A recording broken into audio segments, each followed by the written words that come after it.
बात हो रही है।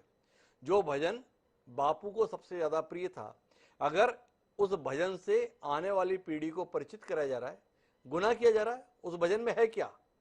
वो भजन तो यही है ना, रघुपति राघव राजा राम पतित पावन सीताराम, सीताराम सीताराम भज प्यारे तू सीताराम, ईश्वर अल्लाह तेरो नाम, सबको सन्मति दे भगवान।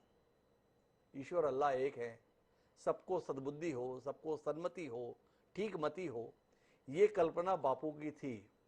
इस कल्पना से नई पीढ़ी को परिचित कराने की अगर कोशिश की जा रही है, गुनाह किया जा रहा है, अपराध है। वाकई शेख नासिर जी कि बापू की अगर बात करें, अगर राष्ट्रपिता की बात करें, राष्ट्रपिता ने कहा था कि जम्मू कश्मीर से मुझे आशा की किरण नजर आती है जी। उसी बापू ने जम्मू कश्मीर के लिए अगर कहा था हमें जम्मू कश्मीर से आशा की किरण नजर आती, और जिसका मान सम्मान कोई हमें नहीं सिखाए, खासकर भारतीय जनता पार्टी हमें नहीं सिखाए, वो पार्टी जो बापू के कातिल को हीरो समझती है।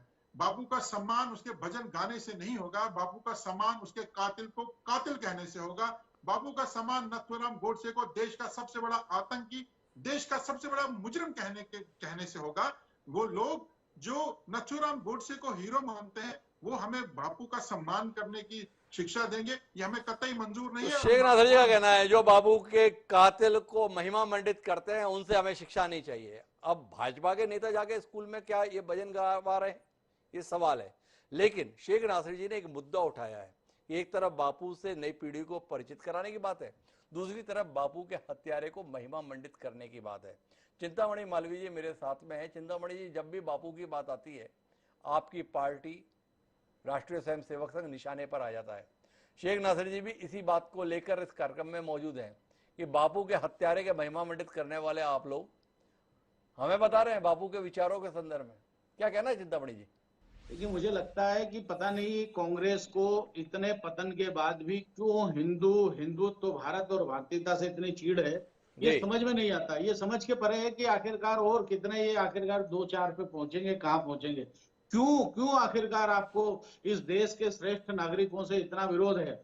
और जहां तक उस भजन का सवाल है, वो एक स्कूल अपने, जहां भारतीय जनता पार्टी का कोई लेना देना नहीं, स्कूल अपने कल्चरल प्रोग्राम की तैयारी कर रहा है। क्या महात्मा गांधी इस देश के कल्चर का हिस्सा नहीं है?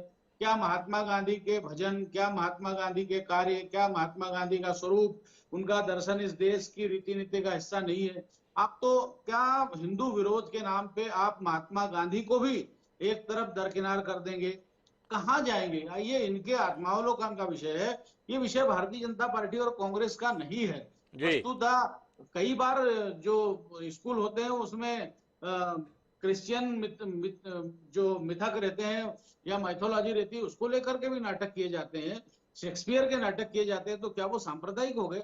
बाकी चीजें अगर नहीं होती तो फिर केवल हिंदुत्व सांप्रदायिक कैसा हो गया? जो दुनिया में सबसे ज्यादा उदार है वो हिंदुत्व की चिंतन, दर्शन, उनका सोच, उनका कल्चर